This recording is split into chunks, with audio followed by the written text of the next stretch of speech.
ሰላም ዝኸበርኩም ተኸታተልቲ ናይዚ ቻነል እዚ ቻነል እዚ ኣብ ቋንቋ እንግሊሽ ዘለና ብቕዓት ክብ ንምባል ዝሰርሕ ኮይኑ ብቐንዱ ንጀመርቲ ቋንቋ እንግሊሽ ዘተኮረ እዩ። ንሎም መዓልቲ ሒዘልኩም መጽእ ዘለኹ ኦፖዚት ወርድስ ማለት ተጻረርቲ ቃላት ዝብል ኣርእስቲ ኮይኑ እዚ ኣርእስቲ እዚ ሓደ ካብቶም ንጀመርቲ ቋንቋ እንግሊሽ ብቐዳምነት ክወሃብ ኣለዎ ተባሂሉ ኣብ ቅድሚት ዝስራዕ ኣርእስቲ እዩ። እምበኣር ኦፖዚት ወርድስ ሓደስቲ ቃላት ብዝቐለለ መንገዲ ክንመሃር ዝሕግዙና ኮይኖም ኣብዚ ናይ ሎም መዓልቲ ቪድዮ ኮመን ኦፖዚት ቨርብስ ማለት ዝውትራት ዝኾኑ ተጻረርቲ ግሲ ኣተኲርና ክንርኢና ምሳይ ጽንሑ ኣይትርሐቑ። ትምህርትና ንምጅማር ኦፖዚት ወርድስ ወይ ድማ ተጻረርቲ ቃላት ንብዙሕ ነገራት ክጠቕሙና ይኽእሉ እዮም። ገለ ኣብነት ንምጥቃስ እቲ ቀዳማይ ጠቕሚ ተጻረርቲ ቃላት ሓደስቲ ቃላት ክንፈልጥ ይሕግዙና እዮም። ንኣብነት ነዚ ቃል እዚ ማለት ቢልድ ማለት ሃነፀ ወይ ድማ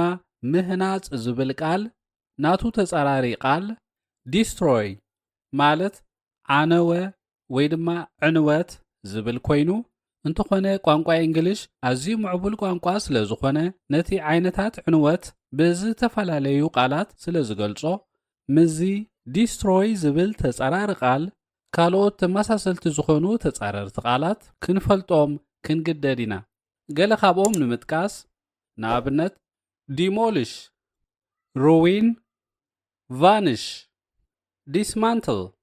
እዞም ቃላት እዚኦም እምበኣር ተጻረርቲ ቃላት ኮይኖም ነቲ ዓይነታት ኣተዓናንዋ ዝገልጹ ኮይኖም ነዚኦምን ካልኦት ተጻረርቲ ቃላት ክንፈልጦም ዝሕግዙና ኦፖዚት ወርድስ እዮም። እቲ ካልኣይ ጥቕሚ ድማ ንሓደ ቃል ክንገልጾ ምስ ንደሊ ኦፖዚት ወርድስ ተጠቂምና ዲፋይን ክንገብሮ ማለት ክንገልጾን ከነብርሆን ንኽእል ኢና። ንኣብነት ነዚ ከኔክት ዝብል ቃል ክንገልጾ ምስ ንደሊ ኦፖዚት ወርድስ ተጠቂምና ከምዚልና ዲፋይን ክንገብሮ ንኽእል ኢና። እቲ ዘ ኦፖዚት ኦፍ ዲስኮኔክት ኦር ሰፐሬት እምበኣር ነዚ ከኔክት ወይ ከዓ ኣራኸበ ዝብል ቃል ናይ ፈላለየ ዝብል ኣንጻራዊ ቃል እዩ ኢልና ዲፋይን ክንገብሮ ንኽእል ኢና። እቲ ሳልሳይ ጥቕሚ ናይ ኦፖዚት ወርድስ ድማ ኣብ ቋንቋ እንግሊሽ ዘለና ርድኢት ክዕብየልና ይኽእል እዩ። ቀፂልና ንሎም መዓልቲ ኣገደስቲ እዮም ዝበልክዎም ኮመን ኦፖዚት ቨርብስ ክንሪኦም ኢና። መብዛሕትኦም ኣብ ዕለታዊ ህይወትና ብብዝሒ ንጥቀመሎም ኮይኖም ነቶም ዝመረጽክዎም ቃላት ናይ ነፍሲ ወከፎም ኦፖዚት ቨርብስ ክንርኢ ክንፍትን ኢና። እምበኣር ንምጅማር ዝኣክል ቢልድ ናቱ ተጻራሪ ዲስትሮይ ሃነፀ ኣዕነወ። ኣብዚ ቀዳማይ ቃል ነዚ ቫወል እዩ ኣይነድምጾን ኢና ማለት ብዊልድ ኢልና ኣይነድምጾን ኢና። ስታርት ናቱ ተጻራሪ ፊኒሽ ጀመረ ወደአ። ፓስ ናቱ ተጻራሪ ፌይል ሓለፈ ተረፈ። ኪፕ ናቱ ተጻራሪ ሬሊዝ ሓዘ ፈነወ። ኣብዚ ንፊደል ኤስ ዝ ኢልና ኣይነድምጾን ኢና። ኣታክ ናቱ ተጻራሪ ዲፈንድ ኣጥቅዐ ተኸላኸለ። ላቭ ናቱ ተጻራሪ ሄይት ፈተወ ጸልአ። ጊቭ ናቱ ተጻራሪ ቴክ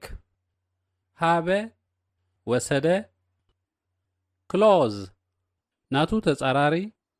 ኦፐን ዓፀወ ከፈተ። ተርን ኦን ናቱ ተጻራሪ ተርን ኦፍ ወለዐ ኣጥፍአ። ፑል ናቱ ተጻራሪ ፑሽ ሰሓበ ደፈአ። ኣርጊው ናቱ ተጻራሪ ኣግሪ ተኻትዐ ተሰማመዐ። ዊን ናቱ ተጻራሪ ሉዝ ተዓወተ ተሳዕረ። ፎርጌት ናቱ ተጻራሪ ሪሜምበር ረሰዐ ዘከረ። depart ናቱ ተጻራሪ arrive ተበገሰ በጽሐ accept ናቱ ተጻራሪ reject ተቀበለ ነጸገ arrest ናቱ ተጻራሪ free ተአስረ ነጻ ኾነ climb up ናቱ ተጻራሪ climb down ደየበ ወረደ ኣብዚ ቃል እዚ ንኮንሶናንት ቢ ኣይነድምፆን ኢና b is silent send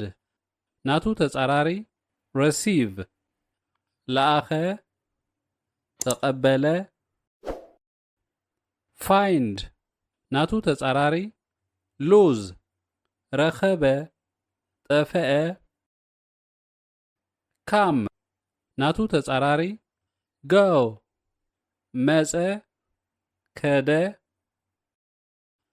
እምበኣር እዚኦም ሎም መዓልቲ ዝመረፅኩልኩም ኮይኖም ገለ ካብኣቶም ብመልክዕ ሰንተንስ ጌርና ክንሪኦም ኢና ንኣብነት እዞም ቃላት እዚኦም ብመልክዕ ሰንተንስ ምስ ንሪኦም they built a road ንሶም ጽርግያ ሃኒጾም ናቱ ተጻራሪ ሓሳብ ድማ the rain destroyed the road እንተኾነ ሓያል ዝናብ ነቲ ጽርግያ ኣዕኒዎ ቀፂልና በዞም ተጻረርቲ ቃላት ጌርና ከም ልምዲ ብዙሕ ግዜ ከምዚ ኢልና ነዛረብ ኢና ንሱ ድማ ምህናፅ ከቢድ እዩ ምዕናው ግን ቀሊል እዩ ዝብል ምስለ ዓይነት ኣዘራርባ ኣለና it is difficult to build but it is easy to destroy ቀፂልና እዞም ትርእይዎም ዘለኹም ቃላት ምስ destroy ዝብል ተጻራሪ ቃል ዝመሳሰሉ ኮይኖም ግን ከዓ ኣተገባብሮኦም ማለት ዓይነት ዕንወታት ይፈላለዩ ንኣብነት ዲሞሊሽ ዝብል ቃል ሓደ ህንፃ ወይ ድማ መንበሪ ገዛ መንግስቲ ወይ ድማ መምሕዳር ካብ ማስተር ፕላን ወፃኢ ኢሉ ወይ ድማ ሕጋዊ ኣይኮነን ኢሉ ክዕንዎ ከሎ ዲሞሊሽ ዝብል ቃል ንጥቀም the administration demolished a residential house ከምኡውን ንሓደ ህንፃ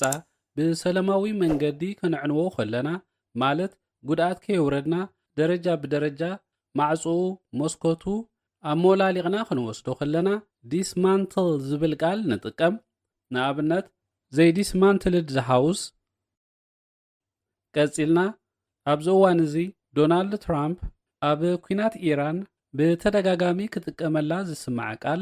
ማለት that they would be obliterated if they do it they get obliterated there won't be anything left obliterate እትብል ቃል ኮይና እዚ ማለት ከም ዘይነበረ ጌርና ክንዕንዎ ኢና እናበለ ክፍክር ከሎ ዝጥቀመላ ቃል እያ እዚ ቃል እዚ ኣዝዩ ከቢድ ኮይኑ ንኣዝዩ ከቢድ ዕንወት እዩ ዘመልክት እምበኣር እቶም ዝተረፉ ቃላት ruin ከምኡውን destroy ዝብሉ ቃላት ተመሳሰልቲ ኮይኖም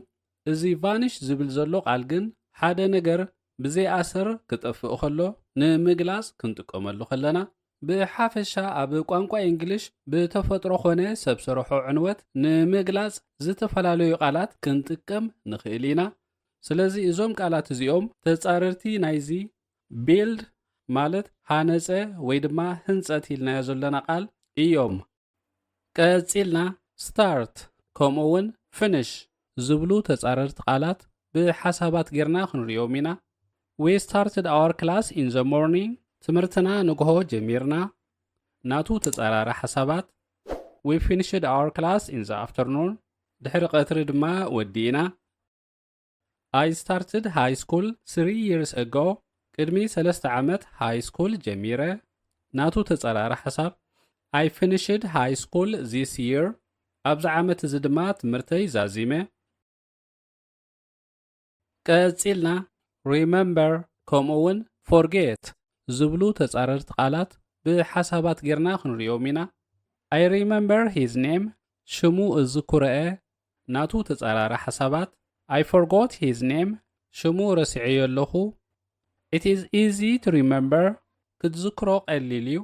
ናቱ ተጻራሪ ሓሳባት It is difficult to forget ክትርስዖ ከቢድ እዩ ቀፂልና arrest ከምኡውን release ዝብሉ ተጻረርቲ ቃላት ብሓሳባት ጌርና ክንሪኦም ኢና I was arrested in 2001 ኣብ 2001 ተኣሲረ ናቱ ተጻራሪ ሓሳባት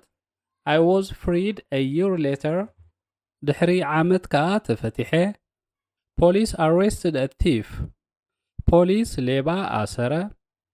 ናቱ ተጻራሪ ሓሳባት They released him after a week ድሕሪ ሰሙን ድማ ተፈትሐ ቀፂልና come and go ዝብሉ ተጻረርቲ ቃላት ብሓሳባት ጌርና ክንሪኦም ኢና I come home on foot ንገዛ ብእግሬ መጽ ናቱ ተጻራሪ ሓሳባት I go to school by bus ንትምህርቲ ብባስ ከይደ I didn't come home ንገዛ ኣይመጻኹን ናቱ ተጻራሪ ሓሳባት Instead I went to school ኣብ ክንድኡ ናብ ቤት ትምህርቲ እየ ከይደ እምበኣር በዞም ተጻረርቲ ቃላት ተጠቂምና ዘውትር ዝኾነ ኣዘራርባ ማለት ከም ምስላ ዓይነት ዝኾኑ ሓሳባት ክንርኢ ኢና Money comes and goes ገንዘብ ይመጽእ ይኸይድ Governments come and go መንግስታት ይመጹን ይኸዱን ቀፂልና ነዞም ክልተ ተጻረርቲ ቃላት ማለት turn on ከምኡውን turn off ብመልክዕ ሰንተንስ ክንሪኦም ኢና Please turn on the light ወላዓዮ እቲ መብራህቲ ናቱ ተጻራሪ ሓሳባት turn off the light እቲ መብራህቲ ኣጥፋዮ I want to listen to the news so can you turn on the radio please ዜና ክሰምዕ ደልየ ስለዚ እታ ራድዮ ዶ ክትውልዓ ናቱ ተጻራሪ ሓሳባት turn off the radio እታ ሬድዮ ኣጥፋያ ቀፂልና ነዞም ተጻረርቲ ቃላት ማለት pass ከምኡውን fail ዝብሉ ቃላት ብመልክዕ ሰንተንስ ክንሪኦም ኢና I have passed the exam ፈተና ሓሊፈ ናቱ ተጻራሪ ሓሳባት I failed the exam yesterday ትማሊ ፈተና ተሪፈ I passed grade 4 ወይ ከዓ I passed 4th grade ካብ ራብዓይ ክፍሊ ሓሊፈ ናቱ ተጻራሪ ሓሳባት But I failed grade 5 ኣብ ሓምሻይ ክፍሊ ግን ተሪፈ ቀፂልና ነዞም ተጻረርቲ ቃላት ማለት